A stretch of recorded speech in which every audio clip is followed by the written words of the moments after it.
All the time. Tinuod kaayo nga ang Ginoo. Maayo kanunay sa ato ang kinabuhi nga naman naa ka diri karon. So salamat kaayo nga nakita-kita ta o maglaom na ko handom nga sa pagbalik sa Ginoo makita-kita gyapon tanaw ug naong didto. Kuyog sa Ginoo.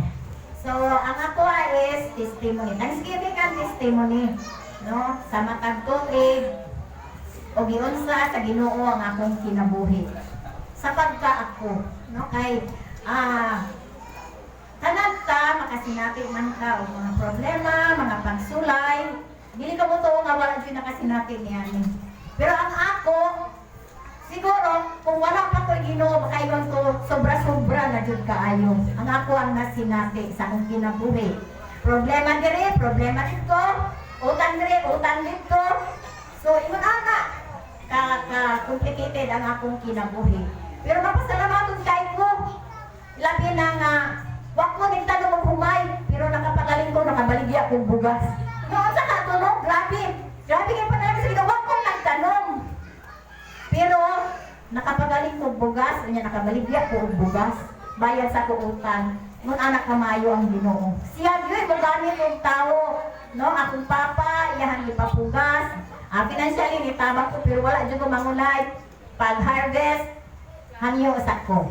Di, baligya sa nato na imong bugas diha kay grabe pait kayo na kay utang. Sugot akong papa. So yung anak kamayo ang Ginoo, ampo lang ta. Ba? Lord, tabangi ko sa problema kay walay silingan. Walay kumari. Walay kinsa mo tabang sa akong problema, gawas lang sa akong buhit nga Dios. No? Sinati ninyo unsa ang ako ang mga kagi, problema pamilya, problema sa kung panglawas, grabe na kayo ka sexy karon sa una, chabi-chabi karon sexy na gyud kaayo. Grasya sa Ginoo nga hangtod karon na ako tindog buhi. Us ganon tungod sa grasya sa Ginoo. Ginoo ra gyud makulay kadampan. Wala ko isang piton lain. Pag na ako'y problema, ako mga silingan mabalaka. Ano man? Musulod ko kwarto, di ko magawas. Di sila basic, bataw ko si pagawa dito sa tidiring, balaka na sila basic na kahuna-una na nagdaon. Pero ako wala. Nga naman, ang ako lang yung kasaligan sa narong problema, kasumbungan, igsungon, kuya, papa. Ang buhi na Diyos ra yun. Mauna akong ginabuhat, meditate yun ko, Lord, tabangin ko. Kaya ang tanan nga bidangan sa kuwa, di na ako kaya nga ako ra. Kubuhalin tabang nimo. No? Mauna, inuna na kamayo ang Ginoo. So kung na ako'y problema, dili ko mo, makahuna-hunaan ang uban. Usahay, may kay kumutambag. Hello. May kay kumutambag ka ng may mga problema, no? Nga dili ang mga butang ng kalibutanon makoy makahatag og peace of mind, no? Kanang uban may problema adto sa barkada, adto sa asa sila mo adto mosunod. Ang akong itambag lang yun. Ikapasigar mo na ako sa akong kaugalingon. Nga ang ako ang maglalaban, ang akong kasumbungan. Ang ako ang tanan-tanan nga nasa ako ang Ginoo ra gyud, no? Dili ta niya biyaan sa tanan nga panahon basta ang atong relasyon sa atong amahan always connected, diba? Connected ang atong relasyon sa Ginoo kay anytime mo hangyo ta sa Ginoo, di gyud siya mo balibad. Amen?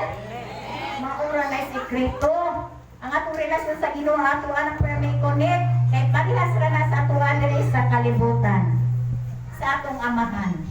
Kita nga mga anak kung mga yuta sa atong amahan nga naatay sayo, naatay kakulangon sa atong amahan, maulaw ba yata mga yuk? Diba? Maulaw ta uy, manuto ta, maggaduha ta. Pero kung ato ang relasyon sa atong amahan, maayo kaayo, anytime, makapangayo kita sa Ginoo. Di kita balibaran. Nung ingon anak kamayo ang Ginoo sa akong kinabuhi. So, ang ako ang panahon, no? Akong panahon, iwan nato, dili man yun totally perfect. Pero ang ako ang ito ang tinguha, nga tagaan yun ako panahon ang Ginoo sa akong kinabuhi. Labi na sa buluhat ko niya. No? Sahi na may kapakyasan, pero di yun ako nagbalib. Basta buluhat ko sa Ginoo, mas indaghan utang gong yun ko.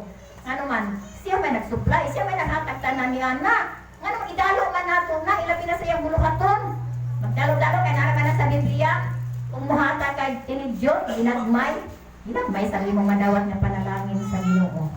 So ingon ana, kung wala tay Ginoo, miserable jud kayo atong kinabuhi. Proteksyon sa matag adlaw. Ula basta na salamat kayo sa iyang dakong gugma nga kanunay yun akong nasinati. No? Sinati yun ako, wag yun ko niya biyai. Kay, kung ibiyahan ko niya, nawala jud ko karon, wala jud ko.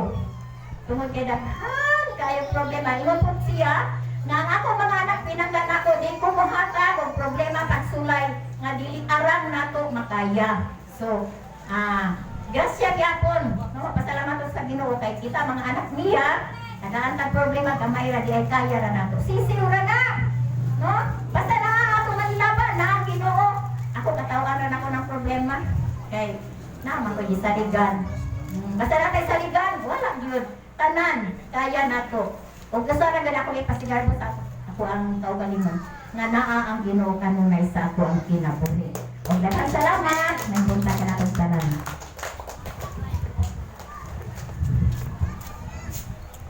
Napagilay ko na limtang ganin na paglintang.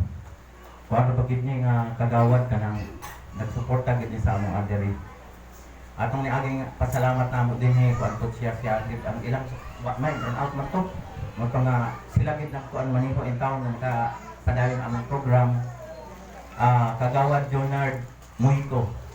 No? Nalimtang gid ako. No, nalimtang gid ako si kagawad. Nga